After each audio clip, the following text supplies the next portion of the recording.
ഓർമ്മയിൽ ഇപ്പോഴുമുണ്ട് അച്ഛൻ്റെ കൈപിടിച്ച് ആനവണ്ടിയിൽ കയറി സ്കൂളിലേക്കുള്ള ആദ്യ യാത്ര. സീറ്റിലിരുന്നല്ല, അച്ഛൻ്റെ മടിയിലിരുന്ന്. ലോകം പിന്നിലേക്കും ഞങ്ങൾ മുന്നിലേക്കും പോകുന്നത് അത്ഭുതത്തോടെ നിന്റെ ജാലകങ്ങളിലൂടെ ഞാൻ കണ്ടു.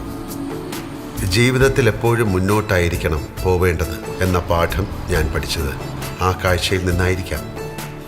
പിന്നെയും പിന്നെയും നിന്നോടൊപ്പമുള്ള യാത്രകളിൽ പഠനം, പ്രണയം, കലഹം, കളിക്കളം, സന്തോഷം, ദുഃഖം, അങ്ങനെയുള്ള ഋതുഭേദങ്ങൾ ഞാൻ ഏറെ കണ്ടു, അനുഭവിച്ചു. ഇപ്പോഴും KSRTC ബസ്സുകൾ എൻ്റെ കാറിനെ കടന്നു പോകുമ്പോൾ ചിലപ്പോഴൊക്കെ ഞാനൊന്ന് തിരിഞ്ഞു നോക്കാറുണ്ട്. ആ നോട്ടം കടന്നുപോയ സഞ്ചാരപാതകളെ എന്നെ ഓർമ്മിപ്പിക്കുന്ന ഒന്നാണ്.